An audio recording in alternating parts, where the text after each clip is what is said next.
Как выбрать себе того специалиста, который позволит вам решить ваши вопросы? Об этом сегодняшний мой ролик. Я с вами Николай Соловьев, клинический психолог, кинезиолог, гипнотерапевт. Для многих из нас очень бывает актуален вопрос, как выбрать себе специалиста из того огромного перечня, который мы сейчас видим вокруг себя. Этим пестрят соцсети, говорят наши знакомые и так далее, и так далее. Итак, мы выбрали себе список специалистов. На что стоит обратить внимание? Мое мнение. Первое. Обратите, пожалуйста, внимание на то, как выглядит сам человек. Насколько он здоров, если речь идет о здоровье. Насколько он аккуратен и опрятен, если это стилист. Насколько его образ жизни соответствует вашему представлению о счастье. Чтобы это не было какой-то навязанной точкой зрения. Где это взять, где это посмотреть, я вас умоляю.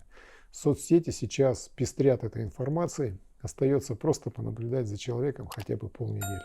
И вы поймете, есть ли в его жизни алкоголь, курит он или нет, моет он машину или нет, какую еду он кушает, с какими друзьями он встречается. Там все это есть.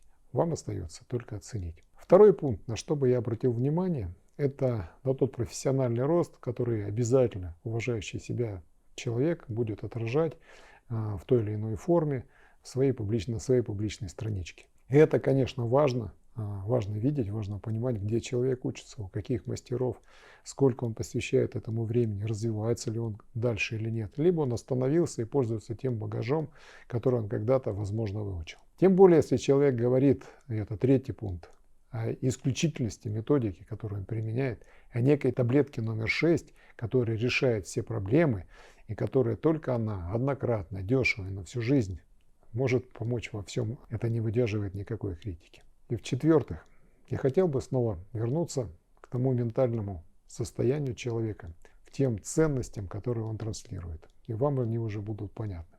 Почему я об этом так подробно говорю? Потому что если то, что человек заявляет, его ментальные посылы, его, скажем так, маяки и цели, к которыми он идет, и те, к которым он призывает вас, то есть движется сам и призывает других, могут не совпадать. И чем больше это несовпадение, тем больше ментальный конфликт, который в человеке может развиваться. Это и профессиональное выгорание, и халатное отношение к пациентам, к клиентам. Это не любовь к своей профессии. Это не очень ресурсное состояние, когда человек вынужден заниматься тем, что он не очень любит.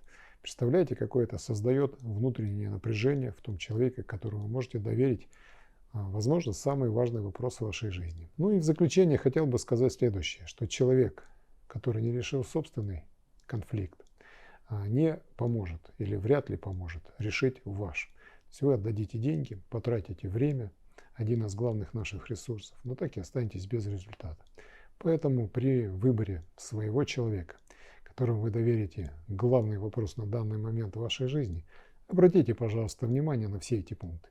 И пусть вам попадаются только самые лучшие специалисты.